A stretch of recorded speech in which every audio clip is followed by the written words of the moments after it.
Hello అండి, నమస్తే. Welcome to my channel. ఈరోజు మీకు ఉపయోగపడే ఇంకొక మంచి వీడియోతో వచ్చేసానండి. అదేంటంటే మనకి ఇంకా వరలక్ష్మి వ్రతం అయితే చాలా వేగంగా వచ్చేస్తుంది కదండి. అందుకని అంతే వేగంతో మనం కూడా ఇంట్లో పనులు అనేవి చేసుకోవాలి కదా. అందుకని ఈ వీడియోలో వరలక్ష్మి వ్రతం పూజని ఎవరైతే చేసుకుంటారో ఆ పూజకి మనం చేసుకోవాల్సిన ఏర్పాట్లు ఏమిటి, మనం ముందు రోజు ఏం చేసుకోవాలి, నెక్స్ట్ రోజు ఏం చేసుకోవాలి అనే విషయాలన్నీ కూడా ఈరోజు వీడియోలో చాలా క్లియర్గా చూపిస్తూ నేను వీడియో అయితే చేస్తున్నానండి.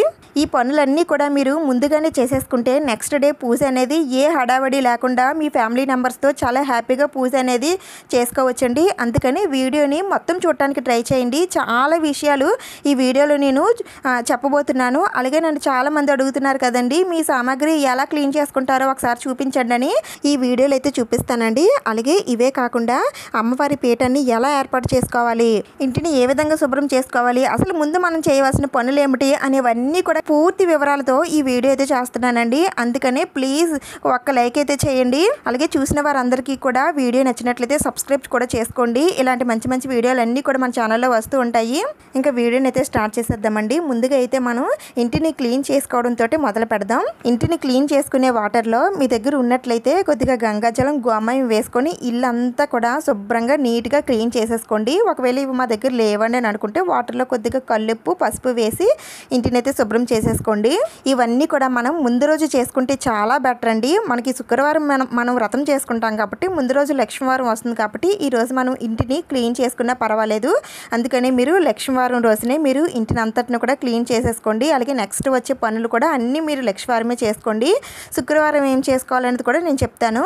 అయితే మేము ఆల్రెడీ శ్రావణ మాసం వస్తుంది అనగానే మేము ఇల్లంతా కూడా క్లీన్ చేసుకున్నామండి. ఇప్పుడు కూడా క్లీన్ చేసుకోవాలని కొంతమంది అడుగుతారండి. అవునండి, మళ్ళీ మీరు ఇంటిని అంతటిని డీప్ క్లీన్ అయితే చేసుకోని అవసరం లేదు. మనం నెక్స్ట్ రోజు పూజ చేసుకోబోతున్నాం కాబట్టి ముందు రోజు ఇలా తుడిచేసుకొని మాపది పెట్టేసుకోండి. ఆ తర్వాత మనం కిచెన్ని కూడా క్లీన్ చేసేసుకోవాలండి. ఎందుకంటే మనం అమ్మవారికి నైవేద్యాలన్నీ కూడా మనం ప్రిపేర్ చేయాలి కదా. అందుకనే కిచెన్ కూడా చాలా నీట్గా ఉండాలి. అందుకనే ముందుగానే మీరు కిచెన్లో ఉన్న స్టవ్ దగ్గర ఏరియా అంతా, స్టవ్ అంతా కూడా మొత్తం క్లీన్ చేసేసుకోండి. నేనైతే ఈ విధంగా మొత్తం అంతా కూడా క్లీన్ చేసేసుకున్నాను. అలాగే స్టవ్ పైన మీకు వచ్చిన ముగ్గులన్నీ కూడా వేసుకోవచ్చండి. లేదంటే ఇలా పసుపు, చందనం కలిపి ఇలా రాసి మనం బొట్లు కూడా పెట్టుకోవచ్చు. అయితే నేనైతే ఇలా స్టవ్ బ్యాక్ సైడ్ కూడా ఈ విధంగా రాసి నేను గుర్తులైతే వేసుకుంటానండి. అవి ఓంకారం వేసుకోవచ్చు, స్వస్తిక్ వేసుకోవచ్చు, లేదంటే ఇలా 3 గీతలు పెట్టి డాట్స్ పెట్టుకుంటాం కదా, అలా కూడా వేసుకోవచ్చు అండి. చాలా మంచిదండి. అంటే ఒక పాజిటివ్ ఎనర్జీ లాగా అనిపిస్తుంది మనం కిచెన్లోకి వెళ్ళగానే. అందుకని నేనైతే ఇలా వేసుకుంటాను. చూడండి, చూడగానే ఎంత కలగా ఉందో. కిచెన్ పని కూడా నాకు పూర్తయిపోయిందండి. అయితే ఈ పని మీరు రాత్రికి పెట్టుకోండి. ఎందుకంటే రాత్రికి అన్ని సామాన్లు కూడా మనం క్లీన్ చేసేసుకొని ఇంకా కిచెన్ అంతా ఫ్రీ అయిపోద్ది కదా, ఆ టైంలో పెట్టుకుంటే మీరు చాలా ఈజీగా క్లీన్ చేసేసుకోవచ్చు. ఆ తర్వాత ద్వారబంధానికి కూడా పసుపది రాసి అందంగా అలంకరించేసుకోండి. ఎందుకంటే ఆ లక్ష్మీదేవి అమ్మవారు వరలక్ష్మి వ్రతం రోజున ప్రతి ఇంటి గడపలోకి అడుగు పెడుతుందని అంటారండి. అందుకని ఆ అమ్మవారికి మన ఇంట్లోకి అడుగు పెట్టాలని కోరుకుంటూ మనం ఇంటి గడపని కూడా అందంగా అలంకరించుకోవాలి. అంటే అమ్మవారికి స్వాగతం పలికే విధంగా ఇంటి గడప ఉండాలి. ఇంటి ముందు ముగ్గులవి వేసుకొని అందంగా అలంకరించేసుకోండి. ఈ గడపనంతా అలంకరించడం మీరు లక్ష్మీవారం చేసుకున్నా పర్వాలేదండి. లేదు అంటే శుక్రవారం ఉదయమే మేము చేసుకుంటామని అనుకుంటే శుక్రవారం తెల్లవారుజామునైనా సరే మీరు గడపనంతటిని కూడా అలంకరించుకొని ఇంటి ముందు ముగ్గులు అవి వేసుకోండి. అలాగే నేను ఇక్కడ అమ్మవారు ఇంటి లోపలికి ప్రవేశించాలనే భావనతో నేను అమ్మవారి పాదాలు ఈ విధంగా పెట్టుకొని పువ్వులతో అందంగా అలంకరిస్తున్నానండి. అయితే ఈ పాదాలు నేనే తయారు చేశానండి. ఈ పాదాలు ఎలా తయారు చేసుకోవాలనేది కూడా మన ఛానల్లో వీడియో ఉంది, చూడాలనుకునేవారు చూడొచ్చు. ఒకవేళ మా దగ్గర పాదాలు లేవండి అని అనుకునేవారు మీరు బియ్యం పిండితోనే మీరు అమ్మవారి పాదాలు అనేవి వేయచ్చండి. అయితే అమ్మవారి పాదాలు వేసేటప్పుడు 2 పాదాలు సమానంగా ఉండేటట్టు వేయచ్చండి. లేదంటే ఇలా ఒక పాదం ముందుకి, ఒక పాదం వెనక్కి కూడా వేయచ్చు. అయితే మనం ఇంట్లోకి అడుగు పెట్టే విధంగా మనం వేసుకుంటున్నాం కాబట్టి కుడికాలు పెట్టి అమ్మవారు లోపలికి వస్తున్నట్టుగా మనం భావన చేసుకొని కుడి పాదం ముందు వేసుకోవాలండి, తర్వాత ఎడమ పాదం వేసుకోవాలి. ఇలా మీరు ఎన్ని పాదాలని వేసుకోవచ్చండి. అయితే నా దగ్గర ఇలా 2 పాదాలు ఉన్నాయి. అందుకని 2 పాదాలు ఈ విధంగా లోపల సైడు అమ్మవారి ఇంటి లోపలికి అడుగు పెట్టే విధంగా నేనైతే వేసుకుంటున్నాను. ఇలా ముగ్గులతో అమ్మవారి పాదాలతో ఇంటి గడపని అందంగా లక్ష్మీ కళ వచ్చేటట్టు అలంకరించుకొని పెట్టుకోండి. అయితే ఇంటి గడపకి పూస మాత్రం మనం శుక్రవారం ఉదయాన్నే చేయాల్సి ఉంటుంది. మనం అలంకరణ ముందు రోజు చేసుకున్నా సరే శుక్రవారం పూట ఉదయాన్నే గడప పూజ చేస్తే చాలా మంచిదండి. మీరు ఇలా ముందు రోజు అలంకరణ చేసుకున్నవారు నెక్స్ట్ రోజు పూజనైతే చేసుకోండి. లేదండి మేము ఈ శుక్రవారమే అలంకరణ పూజ చేసుకుంటామని అన్నా సరే పర్వాలేదు. ముగ్గు అయితే నేను చాలా సింపుల్గా వేశానండి. చాలా పనులు ఉన్నాయి కదా, అందుకని నాకు టైం అయితే కుదరలేదు. చాలా సింపుల్గా వేశాను. అదే మాట మా ఇంటి కింద ఉన్న ఆవిడైతే మా ఇంటికి తాంబూలం అందుకోవడానికి వచ్చారండి. ఆవిడ కూడా అదే అన్నారు, ఈరోజు కొంచెం కలర్ అయితే తగ్గిందండి, ఎప్పుడు మీ ముగ్గులు కలర్ఫుల్గా ఉంటాయి కదా, అయితే ఈరోజు అంత కలర్ లేదు అని అన్నారు. అవునండి, ఇంట్లో చాలా పనులు ఉన్నాయి, టైం కుదరక అలా వేసేసాను అని చెప్పాను.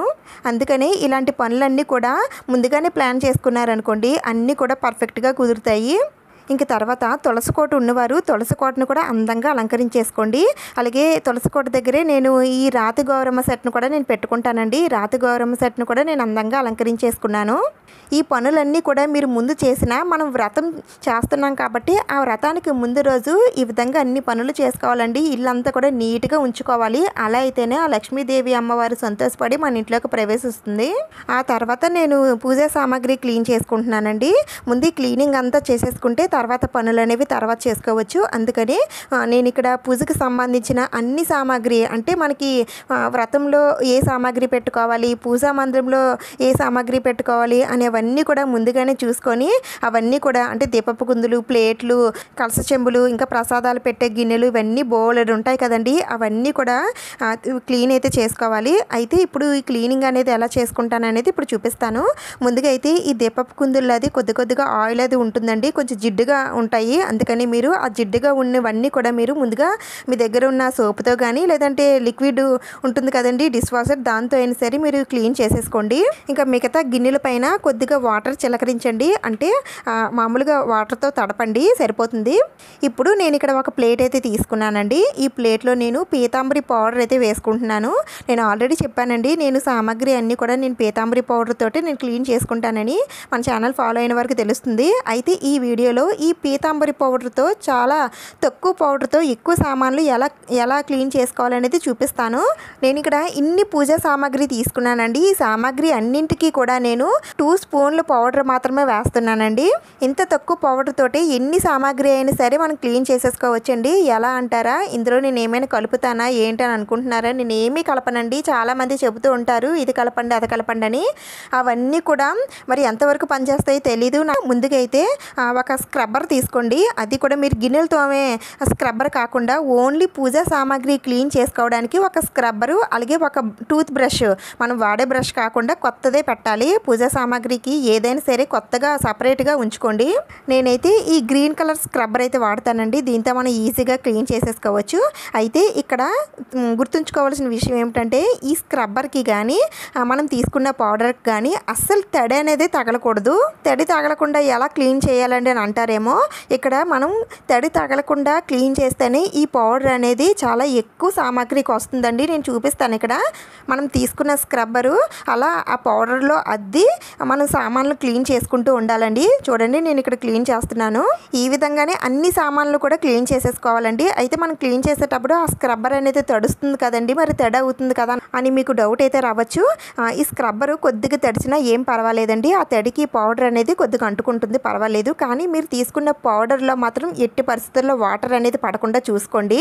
అలా అయితే ఈ పౌడర్తో మీరు ఎన్ని సామాగ్రి అయినా సరే తోమేసుకోవచ్చండి. అలాగే స్క్రబ్బరు మనం తోమే కొద్దీ దానికి డస్ట్ అనేది ఎక్కువగా పట్టేస్తుంది. అలాంటప్పుడు ఒకసారి వాటర్తో వాష్ చేసుకొని మళ్ళీ స్క్రబ్బర్ని గట్టిగా పిండేసి ఆ తర్వాత మళ్ళీ ఆ పౌడర్లో ముంచి క్లీన్ చేసుకోవడమేనండి. ఒకవేళ మీకు ఇంకా ఎక్కువ సామాగ్రి ఉన్నట్లయితే ఇంకొక స్పూన్ పడుతుందండి, అంతే. ఎక్కువైతే అస్సలు పడదండి. నేను ఎప్పటి నుంచో నేను ఈ టిప్పే ఫాలో అవుతాను.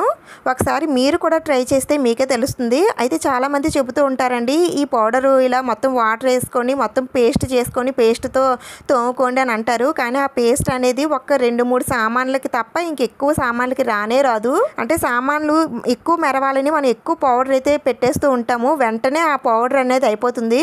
ఇంకొక విషయం, ఈ పౌడర్లోనే కొంతమంది సాల్ట్ అది వేసుకోవాలని అంటారండి.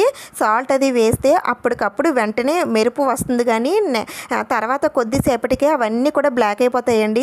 అందుకని అవన్నీ వదిలేసి ఈ ఒక్క పౌడర్తో ఈ విధంగా నేను చెప్పినట్టుగా క్లీన్ చేసుకోండి. ఈ పౌడర్ మా దగ్గర లేదని అనుకుంటే చక్కగా చింతపండు ఉంటుంది కదండి, చింతపండు కొద్దిగా వాటర్లో నానబెట్టేసి చింతపండుతో క్లీన్ చేసుకున్నా సరే చాలా బాగా గిన్నెలు అనేవి అంటే ఇతడి గిన్నెలు అనేవి బాగా మెరుస్తాయి. అయితే ఈ పౌడర్కి తడి తగలకూడదు అని అన్నారు కదా, అయితే మీరు కూడా తడి చేస్తారండి అని మళ్ళీ మీరు నన్ను అడగొచ్చు. అయితే ఇక్కడ నాకు వీడియో తీయడం అంత కంఫర్టబుల్గా అయితే లేదండి. అందుకని ఆ వీడియో తీసే ఆ ప్రాసెస్లో నేను క్లీన్ చేసేటప్పుడు ఆ చుక్కలు అనేవి దాంట్లో పడ్డాయండి. కానీ నేనైతే ఎక్కువ తడవకుండానే నేను చాలా వరకు చూసుకుంటాను. అయితే ఇత్తడి గిన్నెలే కాదండి, రాగి, వెండి ఇలా మీ దగ్గర ఏ సామాగ్రి ఉంటే వాటన్నింటినీ కూడా ఈ పౌడర్తో క్లీన్ చేసుకోవచ్చు. నేను ఇక్కడ జర్మన్ సిల్వర్ ఐటమ్స్ కూడా క్లీన్ చేస్తున్నానండి. ఈ పౌడర్తో జర్మన్ సిల్వర్ కూడా చాలా బాగా మెరుస్తుంది. ఇక్కడ ఏనుగులు ఉన్నాయి కదండి, ఆ ఏనుగులు కూడా నేను క్లీన్ చేసిన తర్వాత చూపిస్తాను. అయితే ఎక్కువ సామాన్లు ఉండేటప్పుడు కొద్దిగా తోముకొని వెంటనే కడిగేసుకొని క్లాత్తో తుడుచుకొని పక్కన పెట్టేసుకోండి. అన్ని సామాగ్రి ఒకేసారి తోమి ఒకేసారి కడుక్కుందామంటే మిగతా సామాన్లన్నీ కూడా మళ్ళీ బ్లాక్ అయిపోతాయండి. వాటర్ ఉండడం వల్ల అవి మచ్చలు వచ్చేస్తాయి, చూడటానికి అంతగా బాగుండవు. అందుకని కొద్దిగా సామాన్లు కడిగి ఇలా క్లాత్తో తుడిచేసుకొని గాలికి కానీ ఎండకు కానీ ఆరబెట్టేసుకోండి. నేనైతే ఇక్కడ కొద్దిగా సామాన్లు క్లీన్ చేసుకొని తుడుచుకుంటున్నాను. ఈ విధంగా అన్ని సామాన్లు కూడా నేను క్లీన్ చేసేసుకున్నాను. చూడండి, ఏనుగులతో సహా అన్ని సామాన్లు కూడా ఎంత బాగా మెరుస్తున్నాయో. ఒక్కసారి మీరు కూడా ట్రై చేయండి. ఎలా వచ్చిందనేది నాకు కామెంట్స్లో చెప్పండి. నేనైతే పూజకి కావాల్సిన సామాగ్రి అన్నీ కూడా ఈ విధంగా క్లీన్ చేసుకొని పెట్టేసుకున్నాను. ఇంకా ఈ సామాగ్రి అన్నింటికి కూడా చందనం కుంకుమలతో బొట్లు పెట్టేసుకోండి. ఈ బొట్లు పెట్టేసరికి కూడా ఎక్కువ టైం పడుతుందండి. అందుకని ముందు రోజే బొట్లు కూడా పెట్టేసుకోండి. ఇంకా తర్వాత మనం పూజ చేసుకునే చోట అమ్మవారిని అందంగా అలంకరించుకోవడం కోసం బ్యాక్ సైడ్ బ్యాక్ డ్రాప్ అది వేసుకుంటాం కదండి. అందుకని నేను ఇక్కడ బ్యాక్ డ్రాప్ స్టాండ్ అయితే పెట్టుకుంటున్నాను. అయితే ఈ స్టాండ్ కోసం నేను ఆల్రెడీ వీడియో పెట్టానండి, చూడలేని వాళ్ళు ఉంటే చూడండి. ఈ స్టాండ్ అనేది మనకి చాలా బాగా ఉపయోగపడుతుందండి. ఎక్కడైనా సరే మనం ఈజీగా అరేంజ్ చేసేసుకోవచ్చు. నాకైతే చాలా బాగా నచ్చింది. చూడండి, నేను అమ్మవారిని కూడా నేను పెట్టుకున్నాను. అయితే అమ్మవారికి కూడా చీర అది ఎలా కట్టాలనేది నేను ముందే వీడియో చేసి పెట్టానండి. అందుకనే నేను ఇక్కడ ఏమీ చూపించట్లేదు. అయితే ఈ స్టాండ్ అయితే మనం చిన్నది చేసుకోవచ్చు, పెద్దది కూడా చేసుకోవచ్చు. అయితే నేను ఇక్కడ అమ్మవారి హైట్కి ఎంతైతే కావాలో అంత చిన్నదే పెట్టుకున్నానండి, మరీ అంత హైట్ కాకుండా. ఒకసారి మీరు బ్యాక్ డ్రాప్ స్టాండ్ వీడియో చూస్తే మీకు అర్థమవుతుంది. ఇలా అమ్మవారిని అలంకరించి పెట్టుకున్నవారు అమ్మవారిని ముందు రోజు పెట్టేసుకోవచ్చండి. ముందు రోజు అలంకరణ అంతా కూడా పూర్తి చేసేసుకోండి. ఆ తర్వాత అమ్మవారి ముందరే ఈ విధంగా పసుపు రాసి బియ్యం పిండితో ముగ్గులవి వేసుకొని పీఠం అయితే ఏర్పాటు చేసుకోండి. పీటకి కూడా కుంకుమతో బొట్లవి పెట్టుకొని బియ్యం పిండి ముగ్గులతో అలంకరించుకోవాలండి. ఎందుకంటే కలశాన్ని కానీ స్వామి అమ్మవార్ల విగ్రహాలని కానీ మనం పీఠం పైనే పెట్టుకోవాలండి, నేరుగా నేలపైన అయితే పెట్టకూడదు. అందుకని మీ దగ్గర ఏదైనా పీట ఉంటే పీట వేసుకోండి, లేదంటే ఏవైనా టేబుల్స్ ఉంటాయి కదండి, ఆ టేబుల్స్ పైన సరే పెట్టుకోవచ్చు. అయితే నాకు ఇక్కడ ఈ పీట అన్నీ పెట్టుకోవడానికి అయితే సరిపోదండి. అందుకని పీట పైన నా దగ్గర ఒక ప్లాంక్ లాంటిది ఉందండి, అదైతే నేను పెట్టుకుంటున్నాను. ఇది వచ్చేసి నేను ఇంతకుముందు కూడా నేను పూజా మందిరంలోనే వాడేదాన్ని. ఇంతకుముందు చెప్పానండి, మీకు వీడియోలో కూడా చెప్పాను. చిన్న పూజా మందిరాన్ని పెద్దగా ఎలా చేసుకోవాలనేది చెప్పాను కదండి, దాంట్లో చూపించిన ప్లాంకేనండి ఇది. అందుకని ఇక్కడ నాకు ఉపయోగపడుతుంది కదని నేను ఈ విధంగా పెట్టుకొని దీనిపైన ఇలా ఏవైనా మీ దగ్గర కొత్త క్లాతులు ఉంటే కొత్త క్లాతులు వేసుకోండి, లేదంటే ఉతికినవైనా లేదంటే జాకెట్ ముక్కలు ఉంటాయి కదండి, ఏవైనా సరే ఒక క్లాత్ లాంటిది పరుచుకోండి. అది కూడా పసుపు కానీ ఎరుపు కానీ గ్రీన్ కలర్లో ఉన్నది కానీ వేసుకుంటే మంచిది. ఇంక తర్వాత నేను ఈ ఎలక్ట్రికల్ స్టెప్ దియాస్ అయితే నేను పెట్టుకుంటున్నానండి. ఇవైతే నేను కొంచెం పెద్ద పూజలకి వాడుతూ ఉంటాను. ఇవైతే పెట్టగానే చాలా కళగా అనిపిస్తుందండి. ఇవైతే నేను బయట షాప్లోనే తీసుకున్నానండి, చాలా బాగుంటాయి. మీషో యాప్లో కూడా తక్కువ ప్రైస్కి అయితే మనకు దొరుకుతున్నాయి. ఉన్నవాళ్ళు పెట్టుకోండి, లేనివారు స్కిప్ చేసేయండి. ఇంక తర్వాత పూజలో అరటి చెట్లు పెట్టుకుంటే చాలా మంచిదండి. మనకి పూజ టైంకి సరిగ్గా మనకి ఈ బనానా ట్రీస్ కూడా మనకి మార్కెట్లో దొరుకుతాయండి. ప్రతి ఒక్కరు కూడా తీసుకొని చిన్న అరటి చెట్లు అయితే మనకి మార్కెట్లో దొరుకుతాయి. అవి 2 తెచ్చుకొని అమ్మవారికి చెరువు వైపున పెట్టుకుంటే చాలా మంచిదండి. ఒకవేళ అవి దొరకలేని వారు ఇలాంటి ఆర్టిఫిషియల్ బనానా ట్రీస్ కూడా మనం పూజలో పెట్టుకోవచ్చండి. అంటే కొంచెం నిండుగా అనిపిస్తుంది అంతే. ఇక్కడ చూస్తున్నారు కదా, ఈ అరటి చెట్లు, అరటి పళ్ళు, గెల అన్నీ కూడా ఎంత చక్కగా గ్రీన్ కలర్లో ఎంత బాగున్నాయో. ఇంక ఇది వినాయకుడు అండి, రావి ఆకులతో తయారు చేసినటువంటి వినాయకుడు ఎంత బాగున్నారో చూడటానికి. మనం పూజా మందిరంలో కూడా డెకరేట్ చేసుకోవచ్చు, పూజ చేసే చోట కూడా పెట్టుకోవచ్చు. ఇంకా తర్వాత ఇది అరటి ఆకు అండి, ఆర్టిఫిషియల్ అరిటాకేనండి, మనం డెకరేషన్కి అది వాడుకోవచ్చు. కానీ ఇది చూడటానికి రియల్ అని అనిపిస్తుంది కదా. ఇంకా నెక్స్ట్ ఇది వచ్చేసి మకర తోరణం అండి. మనం అమ్మవారి దగ్గర కానీ స్వామివారి దగ్గర కానీ బ్యాక్ సైడ్ మకర తోరణం అయితే ఉంటుంది కదా, ఆ మకర తోరణమే ఈ విధంగా తయారు చేశారండి. అయితే ఈ మకర తోరణాలు వెండితో తయారు చేస్తారు, గోల్డ్తో తయారు చేస్తారు. అయితే ఇది వైట్ కలర్లో వచ్చింది కాబట్టి వెండితో తయారు చేసిన మకర తోరణంగా మనం భావించాలి. ఇక్కడ మకర తోరణం అరటి చెట్లు కూడా కార్డ్బోర్డ్ ఉంటుంది కదండి, గట్టి పేపరు, ఆ పేపర్తో తయారు చేసింది. ఇంకా ఈ రెండింటికి బ్యాక్ సైడ్ స్ట్రిప్ లాగా ఇచ్చారు కదండి, ఇవి ఎందుకంటే ఇవి నించోవడానికి హెల్ప్ అవుతాయని ఇచ్చారండి. దీనికి అటు ఇటు కూడా మన దగ్గర ఉన్న వాటర్ బాటిల్ నింపేసి కరెక్ట్గా ఆ స్ట్రిప్స్ ఉన్న చోట పెట్టి ఆ స్ట్రిప్తో గట్టిగా ఫిక్స్ చేసేస్తే వాటర్ బాటిల్ రెండు వైపులా ఎలా నించుంటుందో దాని సహాయంతో ఈ మకర తోరణం అలాగే ఈ బనానా ట్రీస్ కూడా నించుంటాయండి. ఇవి చూడటానికి కూడా చాలా బాగుంటాయండి, ప్రైసెస్ కూడా చాలా తక్కువే. అయితే ఇవి నేను Dheeraj home decor Instagram page నుండి అయితే నేను తెప్పించుకున్నానండి. మీకు కూడా నచ్చాయి కావాలని అనిపిస్తే ఇక్కడ స్క్రీన్ పైన ఉన్న నెంబర్కి వాట్సాప్ మెసేజ్ చేయండి. అయితే నెక్స్ట్ పూజలో ఈ మకర తోరణం అయితే పెట్టి చూపిస్తాను. అయితే ఇప్పుడు పూజలో మాత్రం నేను బనానా ట్రీస్ అయితే నేను పెట్టుకుంటున్నాను. అయితే నేను ఇక్కడ ఈ బనానా ట్రీస్ క్లాత్కి పెట్టుకుంటున్నానండి. అది కూడా డబుల్ సైడెడ్ ప్లాస్టర్ ఉంటుంది కదా, అది అంటించేసి నేను బ్యాక్ డ్రాప్కి అయితే డెకరేట్ చేసుకుంటున్నాను. చూడండి చూడటానికి ఎంత నిండుగా కలగా ఉందో. నేనైతే ఇక్కడ అమ్మవారి పీఠాన్ని, అమ్మవారి డెకరేషన్ అంతా కూడా నేను పూర్తి చేసేసుకున్నానండి. వీటికి కూడా ఎక్కువ టైం పడుతుంది కాబట్టి మీరు ముందు రోజే ఈ విధంగా అరేంజ్ చేసుకొని పెట్టేసుకోండి. లక్షవారం రాత్రికైనా సరే మీరు చేసుకోవచ్చండి. ఇంక తర్వాత పూజకి కావాల్సిన సామాగ్రి అన్నీ కూడా ఒకే దగ్గర పెట్టుకుంటే మనం ఏది కూడా మర్చిపోకుండా ఉంటామండి. అందుకని మీరు పూజ చేసే చోట ఇలా క్లాత్ పరిచి మీకు ఏమేమి కావాలో అన్నీ పెట్టేసుకోండి. నేను ఇక్కడ క్లీన్ చేసుకున్న పూజా సామాగ్రి, ఇంకా పూజలో పెట్టవలసిన స్వామి అమ్మవార్లని, ఇంకా డెకరేషన్ వస్తువులు అన్నీ కూడా పెట్టుకున్నానండి. ఇంకా తర్వాత పూజకి కావాల్సిన కొన్ని వస్తువులు మనం బయట నుంచి తెచ్చుకోవాల్సి ఉంటుందండి. అవి నేను ఇక్కడ చూపిస్తున్నాను. ముందుగా అయితే నేను ఇక్కడ 2 కొబ్బరికాయలు అయితే తెచ్చుకున్నానండి. ఒకటి కలసానికి, ఇంకొకటి అమ్మవారికి కొట్టడం కోసమని 2 కొబ్బరికాయలు అయితే తెచ్చుకున్నాను. ఇంకా తర్వాత అరటిపళ్ళు అండి. అరటిపళ్ళు మీరు ఎక్కువ తెచ్చుకోవాల్సి ఉంటుంది, ఎందుకంటే ముత్తైదువులకి తాంబూలం ఇవ్వాలి, అమ్మవారికి నివేదన చేయాలి, పూజా మందిరంలో మనం పూజ చేసుకోవాలి, వినాయకుడికి పెట్టాలి. వీటన్నింటికి కూడా అరటిపళ్ళు చాలా ఉపయోగపడతాయండి. అయితే కొంచెం కాస్ట్లీగానే ఉంటున్నాయి. అయినా సరే మీరు అరటిపళ్ళు కానీ యాపిల్స్ కానీ ఇంకా ఏమైనా పళ్ళు ఏమైనా సరే మీరు తెచ్చుకోవచ్చు. నేను ఇక్కడ అరటిపళ్ళు అలాగే యాపిల్స్, పోమోగ్రానేట్స్ ఇవన్నీ తెచ్చుకున్నానండి. ఇంకా తర్వాత పూజలో పువ్వులు అయితే తప్పనిసరిగా ఉండాలి కదా, అందుకని నేను ఇక్కడ కొన్ని రకాల పువ్వులు అయితే తెచ్చుకున్నానండి. ఏ పువ్వులైనా సరే తెచ్చుకోవచ్చండి. మనం స్వామి అమ్మవార్లకి అలంకరించుకోవడానికి పువ్వులు మాలలో తెచ్చుకోండి, లేదంటే విడి పువ్వులు తెచ్చుకొని అయినా సరే మీరు ఇంట్లో మాల అయితే కట్టుకోవచ్చు. ఇంకా తర్వాత అష్టోత్తర అది చేసుకోవడానికి విడి పువ్వులు అయితే ఉండాలి, అలాగే ఆకులు కూడా ఉండాలండి, తమలపాకులు. ఇంకా వీటితో పాటుగా అమ్మవారికి పెట్టడం కోసం కొంతమంది బంగారం కొనుక్కుంటారండి, లేదంటే కొంతమంది కాసు కొనుక్కుంటారు, అలాగే అమ్మవారికి పెట్టడం కోసం చీర పెడతారు. ఇవన్నీ కూడా మీరు కొనగలిగే స్థాయిలో ఉంటే అవన్నీ కూడా కొని పక్కన పెట్టుకోండి. అమ్మవారికి పూజలో పెట్టడానికి ఉపయోగపడతాయి. అలాగే పూజలో అమ్మవారికి పూజ చేసుకోవడానికి ఏవైనా మంగళకరమైన వస్తువులు లేనట్లయితే, అంటే లక్ష్మీ గవ్వలు కానీ, గోమతి చక్రాలు కానీ, చిట్టుగాజులు కానీ, ఇలా అమ్మవారికి పూజ చేయవలసిన మంగళకరమైన వస్తువులు లేకపోతే అవి కూడా కొని తెచ్చుకోండి. అయితే మన ఇంట్లో ఏ పూజ చేసినా, ఏ శుభకార్యం చేసినా గడపకి తోరణాలు అయితే పెట్టుకుంటాం కదండి. అందుకని ఇక్కడ మామిడి కొమ్మలు తెచ్చుకున్నామండి. ఈ మామిడి కొమ్మలతో మీ గడపని అలాగే పూజ చేసే చోట, అమ్మవారి దగ్గర, ఇంకా పూజా మందిరంలో అందంగా అలంకరించుకోండి. ఇన్ని మామిడి కొమ్మలు ఉన్నా సరే నేను ఒక దగ్గర పెట్టడం మర్చిపోయానండి. పూజలో కొన్ని పెడతాము, కొన్ని పెట్టలేము, కొన్ని మర్చిపోతూ ఉంటాము. అందుకని నేను ముందుగా వీడియో చేయడానికి కారణం అయితే ఇదేనండి. నేను కూడా పూజలో ఒక దగ్గర పెట్టడం మర్చిపోయాను. అది నేను రేపు నెక్స్ట్ పూజా వీడియోలో చెప్తానండి. నెక్స్ట్ పూజా వీడియో కూడా రాబోతుంది, అందుకని తప్పకుండా సబ్స్క్రైబ్ చేసుకొని పెట్టుకోండి. ఇంకా మీరు కలసాన్ని కానీ కొబ్బరికాయని కానీ అలంకరించుకొని పెట్టుకోవాలని అనుకుంటే ముందు రోజే అలంకరించుకొని పెట్టేసుకోండి. ఎందుకంటే శుక్రవారం మనం పూజ చేసేటప్పుడు అలంకరించుకోవాలనుకుంటే అసలు టైం సరిపోదండి. ముందు రోజు కానీ రాత్రికి కానీ అలంకరించుకొని పెట్టేసుకోండి. నేనైతే ఇక్కడ అలంకరించలేదు, నెక్స్ట్ డే చేశాను కాబట్టి నాకు అంతా హడావిడి అయిపోయింది. కలసం అలంకరణ, కలసం పైన పెట్టే జాకెట్ ముక్క ఎలా ఫోల్డ్ చేయాలి, కొబ్బరికాయ అలంకరణ అన్నీ కూడా మన ఛానల్లో ఉన్నాయండి. లింక్స్ కావాలనుకుంటే నేను డిస్క్రిప్షన్లో ఇస్తాను, చూడండి, చాలా బాగుంటాయి, మీకు అన్నీ కూడా అర్థమవుతాయి. ఇంకా తర్వాత నైవేద్యాల కోసం ఏ సామాగ్రి లేవో అన్నీ కూడా తెచ్చి పెట్టుకోండి. అంటే మీరు ఏ ప్రసాదాలు చేస్తారో దానికి తగిన సామాన్లు ఉంటాయి కదండి, బెల్లం అది ఉంటుంది కదా, అవన్నీ కూడా ముందే తెచ్చి పెట్టుకోండి.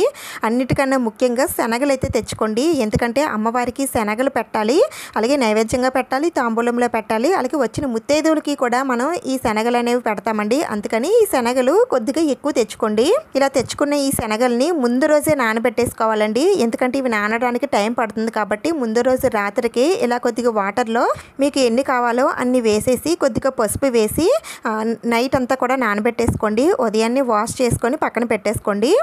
ఇంక తర్వాత ద్వారబంధం దగ్గర రాగి చెంబును కూడా ఏర్పాటు చేసేసుకోండి. ఇది మీరు లక్షవారం పెట్టుకున్నా పర్వాలేదండి. అందుకనే మీరు మీ దగ్గర రాగి చెంబు ఉంటే రాగి చెంబు పెట్టుకోండి, లేదంటే ఇతర చెంబు ఉంటే ఇతర చెంబు పెట్టుకోండి, ఏదైనా సరే పెట్టుకోవచ్చు.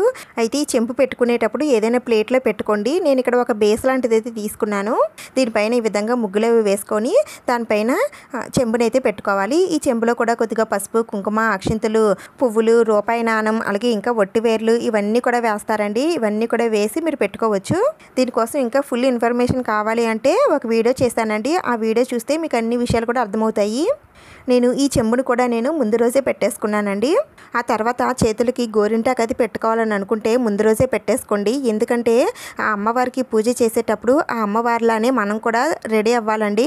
అందుకని చేతులకి గోరింటాకు, కాళ్ళకి పసుపు, ముఖానికి కుంకుమ, జల్ల పువ్వులు, అలాగే చేతి నిండా గాజులు ఇవన్నీ కూడా మనం ధరించి పూజనైతే చేయాలి. అయితే నేను ఇక్కడ ఈ గోరింటాకు 2 చేతులకి పెట్టుకోవాలనుకుంటున్నానండి. అందుకని ఒక చేతి పెట్టుకుంటే ఇంకో చెయ్యి మొత్తం పండేస్తుంది కదా. అందుకని ఇలా ఒక చెక్క స్పూన్ తీసుకొని ఈ స్పూన్తో ఈ విధంగా పెట్టుకుంటున్నాను. ఒక చెయ్యి ఆరిపోయిన తర్వాత అది వాష్ చేసుకొని ఇంకో చేతికి పెట్టుకుంటానండి. ఎవరి హెల్ప్ లేకుండా 2 చేతులకి పెట్టుకోవాలనుకుంటే ఈ విధంగా ట్రై చేయండి. అయితే గోరింటాకే పెట్టుకోవాలని అయితే ఏమీ లేదండి. గోరింటాకు పెట్టుకోవచ్చు, కోన్ పెట్టుకోవచ్చు, పారాన్ని పెట్టుకోవచ్చు, లేదంటే ఇన్స్టెంట్ మెహందీలు ఉంటాయి కదండి అవి కూడా పెట్టుకోవచ్చు. మీకు ఏది వీలైతే అవి పెట్టుకోండి. నేనైతే పనులన్నీ అయిపోయాక ముందు రోజే నేను ఈ విధంగా పెట్టేసుకున్నానండి. చూడండి, నా 2 చేతులు అయితే ఈ విధంగా పండాయి. నేను ముందు వీడియోలో చెప్పాను కదా పండిన తర్వాత చూపిస్తానని. చేతులకు గోరింటాకు పెట్టుకుంటే చాలా అందంగా ఉంటాయండి. ఇవి మన చేతులేనా అన్నట్టుగా అనిపిస్తుంది. మాకు గోరింటాకు చాలా రేర్గా దొరుకుతుందండి. దొరికినప్పుడైతే నేను పెట్టుకుంటాను. మిగిలిన రోజుల్లో నేను ఇన్స్టెంట్ గోరింటాకు అయితే పెట్టుకుంటానండి. అది కూడా చాలా బాగుంటుంది. దానికోసం కూడా నేను వీడియో చేశానండి. అది కూడా ఒకసారి చూడండి. ఈ పనులన్నీ కూడా మీరు ముందు రోజు చేసుకోవాలండి. ఇవన్నీ ముందు రోజు చేసేసుకుంటే మీకు నెక్స్ట్ డే చాలా టైం అనేది సేవ్ అవుతుంది. ఇంకా శుక్రవారం మార్నింగ్ ఏం చేయాలంటే ఉదయాన్నే నిద్ర లేచి తలాంటి స్నానం అది చేసేసి అమ్మవారు పెట్టిన చోట మామూలుగా ఒకసారి మాప్ అయితే పెట్టేసుకోండి. అంటే మళ్ళీ ఆ పీఠం అది తీయనవసరం లేదు. మిగిలిన ప్లేస్లో మాప్ పెట్టుకుంటే సరిపోతుంది. ఆ తర్వాత మీరు రెడీ అయ్యి చేతుల నిండా గాజులు వేసుకోండి. అలాగే కాలుకి పసుపు కూడా రాసుకోవాలి. కాలుకి పసుపు రాసుకునేటప్పుడు కుడి కాలుకి ముందు రాసుకోండి, తర్వాత ఎడమ కాలుకి రాసుకోండి. నెక్స్ట్ ద్వారబంధానికి పూజనైతే కంప్లీట్ చేసేసుకోండి. అంటే మనం ఎప్పుడు ద్వారబంధానికి ఎలా అయితే పూజ చేసుకుంటామో ఆ విధంగా పూజనైతే చేసేసుకోండి. తర్వాత అమ్మవారికి నివేదించవలసిన నైవేద్యాలన్నీ కూడా ఒక్కొక్కటిగా ప్రిపేర్ చేసేసుకోండి. అయితే అమ్మవారికి 3 నైవేద్యాలు కానీ 5 కానీ 9 కానీ 11 నైవేద్యాలు కానీ ఇలా అయితే నివేదన చేస్తారండి. అయితే నేను ఇక్కడ 5 ప్రసాదాలు అయితే చేశానండి. ఇవన్నీ కూడా నేను అమ్మవారికి నివేదన చేస్తాను. ఇక్కడ శనగల్ని కూడా నేను తాలింపు పెట్టానండి. అంటే శనగలను ఉడకబెట్టేసి మనం దీంట్లో ఉల్లిపాయ కానీ గార్లిక్ కానీ వేయకుండా మామూలుగా తాలింపు పెట్టేసి అమ్మవారికి నివేదన చేయవచ్చు. ఇంకా తర్వాత పూజా మందిరాన్ని కూడా పువ్వులతో అందంగా అలంకరించుకొని పెట్టేసుకోండి. ఇక్కడ ఒక చిన్న విషయం చెప్పడం మర్చిపోయానండి. అసలు అమ్మవారి పీఠాన్ని ఎక్కడ ఏర్పాటు చేసుకోవాలనేది చెప్పలేదు కదా. అయితే మీకు పూజా మందిరంలో ఎక్కువ ప్లేస్ ఉందని అనుకుంటే పూజా మందిరంలో చేసుకోవచ్చండి. కొంతమందికి పూజా మందిరం పైన ఉంటుందండి, కిందనంతా ప్లేస్ ఖాళీగా ఉంటుంది కాబట్టి ఆ కిందన అమ్మవారిని పెట్టుకొని కలసమది పెట్టుకొని పూజనైతే చేసుకోవచ్చు. మాకు అసలు అలాంటి వీలే లేదండి అని అనుకునేవారు హాల్లో మీరు అమ్మవారి పీఠాన్ని ఏర్పాటు చేసుకుని పూజనైతే చేసుకోవచ్చండి. అయితే అమ్మవారిని ఎటువైపు పెట్టుకోవాలని చాలా మందికి డౌట్ వస్తుంది కదండి. అయితే అమ్మవారినే కాదండి, ఏ దేవతామూర్తులైనా మనం ఏ పూజ చేసినా, ఏ వ్రతం చేసినా, ఏ నోమును వచ్చినా, ఏ దేవతామూర్తులనైనా సరే మనం తూర్పుముఖంగా పెట్టుకోవాలండి. అంటే మనం తూర్పుకు చూస్తుంటే అమ్మవారు మనకి ఆపోజిట్గా ఉండాలి. ఇంకా మీకు అర్థమయ్యేలా చెప్పాలంటే ఇక్కడ మా ద్వారబంధం ఉంది కదండి, ఇది వచ్చేసి మాది ఈస్ట్ ఫేసింగ్. మా ద్వారబంధం పక్కనే నేను అమ్మవారిని అయితే ఏర్పాటు చేసుకున్నాను. అంటే మనం తూర్పుముఖంగా మనకి అమ్మవారు ద్వారబంధం కూడా కనిపించే విధంగా పీఠాన్ని అయితే ఏర్పాటు చేసుకోవాలండి. అయితే అందరిది ఈస్ట్ ఫేసింగే ఉండదు కదా, ఏ ఫేసింగ్ అయినా సరే అమ్మవారిని తూర్పుముఖంగానే పెట్టుకోవాలండి. నేను చెప్పింది మీకు అర్థమైందని అనుకుంటున్నాను. ఆ లక్ష్మీదేవి అమ్మవారు వరలక్ష్మి వ్రతం రోజున మన ఇంట్లో అడుగు పెట్టాలంటే ఇన్ని పనులైతే చేసుకోవాలండి. నేనైతే ఇవన్నీ చేసుకొని మొదటి వారం అమ్మవారికి పూజనైతే చేశానండి. ఎందుకంటే నాకు రెండో వారం వీలు పడదండి, నాకు కరెక్ట్ డేట్ అది, అందుకని నేను మొదటి వారమే చేశాను. అయితే మరి మొదటి వారం పూజ మొన్న వీడియో అప్లోడ్ చేశారు కదండి, మరి అదే ఎప్పుడు చేస్తారని మళ్ళీ మీకు సందేహం అయితే రావచ్చు. నేను మొదటి వారం పూజని పూజా మందిరంలో చేసుకున్నానండి. ధాన్యం బుట్టది నేను ఈ శుక్రవారమే నేను పూజా మందిరంలో పెట్టుకున్నాను. అవన్నీ కూడా నేను నెక్స్ట్ వీడియోలో చూపిస్తానండి. అలాగే అమ్మవారికి పూజ ఎలా చేయాలి, పూజలో ఏమేమి వస్తువులు పెట్టుకోవాలి, ముత్తైదువులకి తాంబూలం ఎలా ఇవ్వాలి, తాంబూలంలో ఏమేమి ఉండాలి అనే విషయాలన్నీ కూడా నేను నెక్స్ట్ పూజా వీడియోలో చెప్తానండి. తప్పకుండా వీడియోని అందరూ చూసి మీ ఫ్రెండ్స్ అండ్ ఫ్యామిలీ మెంబర్స్కి కూడా షేర్ చేయండి. ఇన్ని పనులు చేశాను కదా, ప్లీజ్ ఒక్క లైక్ చేసి నాకు కొంచెం ఎనర్జీని అయితే ఇవ్వండి. ఎందుకంటే మనం మామూలుగా పనులు చేయడం వేరు, మనం వీడియో చేస్తూ వీడియో పెట్టుకొని పనులు చేయడం వేరండి, డబుల్ పని అవుతుంది. అందుకని వీడియో మీకు యూజ్ అయింది, నచ్చింది, ఉపయోగపడింది అని అనుకుంటే ప్లీజ్ తప్పకుండా లైక్ చేయండి, షేర్ చేయండి, సబ్స్క్రైబ్ చేసుకోండి. ఇంకొక మంచి వీడియోతో మళ్ళీ కలుద్దాం. Thank you for watching.